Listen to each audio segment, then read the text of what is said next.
Hey all, welcome back to channel. So இன்றைக்கி 3 ingredients வச்சு just ஒரு 5 மினிட்ஸில் சூப்பராக ஒரு ஸ்நாக் ரெடி பண்ண போகிறோம். இந்த சம்மரில் இந்த மாதிரி ரெசிபீஸை கண்டிப்பாக நீங்கள் வீட்டில் செஞ்சு கொடுத்தீங்கன்னா சில்ட்ரன் ரொம்ப ஹாப்பியாக ஃபீல் பண்ணுவாங்க. ரொம்ப குயிக்காக செய்கிற ரெசிபி தான் இது, பட் கம்ப்ளீட்லி இது ஜங்க் ரெசிபி தான். ஸோ ஃபஸ்ட்டு அதுக்கு சாக்லேட் வேணும். எந்த சாக்லேட் வேணாலும் எடுத்துக்கலாம், ஓகேங்களா? டார்க் சாக்லேட் இல்லை வந்து மில்க் சாக்லேட், ஒயிட் சாக்லேட். நான் இன்றைக்கி டைரி மில்க் எடுத்திருக்கேன், டைரி மில்க் சாக்லேட் எடுத்திருக்கேன். அண்ட் அது கூட டாப்லரோன் சாக்லேட் கொஞ்சமாக எடுத்திருக்கேன். இது கூட கொஞ்சமாக பட்டர் ஆட் பண்ணிக்கோங்க. பட்டர் ஆப்ஷனல் தான், பட்டர் வேணும்னா சேர்த்து மெல்ட் பண்ணிக்கோங்க. இல்லைனா வந்து நார்மலாக டபுள் பாயிலிங் மெத்தடில் சாக்லேட்டை மட்டும் மெல்ட் பண்ணி எடுத்துக்கோங்க. இதுக்கு அடுத்து நான் வந்து இன்றைக்கி மேரிகோல்ட் பிஸ்கெட் எடுத்திருக்கேன். நீங்கள் வந்து நியூட்ரி சாய்ஸ் இல்லை வேறு எந்த பிஸ்கெட் வேணால் எடுத்துக்கலாம்.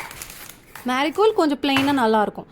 ஸோ மிக்ஸி ஜாரில் போட்டு நல்லா அரைச்சி பவுடர் பண்ணி எடுத்துக்கோங்க. நீங்கள் நம்ம சேனலில் இன்னும் ஃபாலோ அண்ட் சப்ஸ்கிரைப் பண்ணாமல் இருந்தீங்கன்னா இதோ இப்போவே ஃபாலோ அண்ட் சப்ஸ்கிரைப் பண்ணிக்கோங்க. டிஃப்ரெண்ட்டான ரெசிபிஸ் போஸ்ட் பண்ணியிருக்கேன், செக் பண்ணி பாருங்கள். சாக்லேட் நல்லா மெல்ட் ஆனதும் இது கூட மில்க் சேர்த்து நல்லா மிக்ஸ் பண்ணிவிட்டு அகெயின் வேணும்னா அவனில் வச்சு இன்னும் கொஞ்சம் நல்லா மெல்ட் பண்ணி எடுத்துக்கோங்க. லைக் மில்க்கும் சாக்லேட்டும் நல்லா ஒன்று சேர்ந்து மிக்ஸ் ஆகிருக்கணும், அந்த மாதிரி பார்த்துக்கோங்க.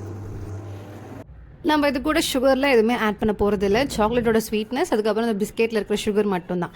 இந்த மாதிரி பவுடர் பண்ண பிஸ்கெட்ஸ் கூட கொஞ்சமாக இன்னும் கொஞ்சம் க்ரன்ச்சியாக இருக்கிறதுக்காக நார்மலாக ஒரு 2-3 பீஸ் மேரிகோல்டு இந்த மாதிரி பிரேக் பண்ணி சேர்த்துக்கோங்க. உள்ளே சேர்த்துட்டு இது கூட பீனட் பட்டர் கொஞ்சமாக ஆட் பண்ணிக்கிறேன். பீனட் பட்டர் ஆட் பண்ணதும் நல்லா மிக்ஸ் பண்ணி பிசைஞ்சு விட்டுக்கோங்க.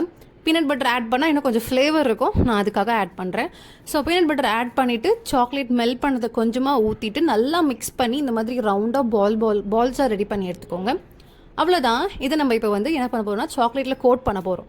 நல்லா சாக்லேட்டில் கோட் பண்ணிவிட்டு ஒரு 5 to 10 மினிட்ஸ் ஃப்ரீசரில் செட் பண்ணிட்டுங்க போதும். அவ்வளோதான். கொஞ்சம் ஃப்ரீஸ் ஆனதும் எடுத்து சர்வ் பண்ணி பாருங்கள். ரொம்ப சூப்பராக இருக்கும். இந்த சம்மருக்கு பயங்கரமான ஒரு ரெசிபி, ஒரு ஸ்நாக் ரெசிபியும் கூட.